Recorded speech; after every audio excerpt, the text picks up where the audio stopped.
বাড়াবাড়ি করার একটা সীমা থাকে, এটা সীমারেখা পুরো ক্রস করে ফেলেছে।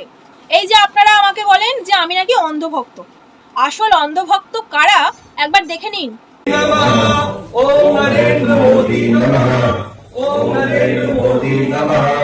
ओम नरेंद्र मोदी नमः। ओम नरेंद्र मोदी नमः। ओम नरेंद्र मोदी नमः। ओम नरेंद्र मोदी नमः। ये तीर जो है इसी से राहुल गांधी जैसे रावण का विनाश होना है, और जैसे ही राहुल गांधी जैसे रावण का विनाश हो जाएगा ऑटोमेटिक कृपा होगी और भगवान श्री नरेंद्र मोदी जी फिर साक्षात राम राज्य की स्थापना हो जाएगी। মোদিজিকে শ্রী রামের জায়গায় বসিয়ে পুজো করা হচ্ছে, এটা মানা যায়? এটা কি মূর্খ মানুষ এরা! মোদিজির সাথে ভগবানের তুলনা করছে, এটা কি সত্যি মানে ঠিক করা?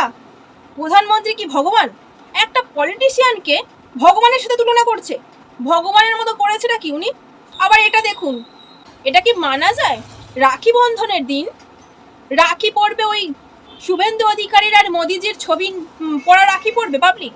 কোথায় গ্রামের গরিব মানুষদের কারুকার্য করা সুন্দর সুন্দর রাখি বিক্রি হবে, তা না মুখ্যমন্ত্রীর ছবি, প্রধানমন্ত্রীর ছবি দিয়ে রাখি বানানো হয়েছে। আর এই 500 টাকা 1000 টাকা দিয়ে নাকি পাবলিক এটাই কিনছে। এরা আবার কি লেভেলের অন্ধভক্ত দেখে নিন। আমি সত্যি কথা বলি বলে আমাকে আপনারা ভাবেন যে আমি অন্ধভক্ত, কিন্তু আসল অন্ধভক্ত কারা আপনারা নিজেরাই দেখে নিন। এদের ছবি দেওয়া রাখি কেন পড়াবো আমি? আমি আমার ছবি দেওয়া রাখি পড়াবো দরকার হলে। ভগবান নাকি ওরা? যত সব অন্ধভক্তদের তাল। এই যে সব সনাতনী সনাতনী করছে, সনাতনীরাই এই ধর্মকে কোথায় নামিয়ে দিয়েছে দেখছেন তো। আমাদের সনাতনীদের এতগুলো দেবদেবী কেন এবার বোঝা যাচ্ছে। এই সব অন্ধভক্তদের জন্যই এত দেবদেবী আমাদের। এটা নিয়ে কেউ কিছু বলুন।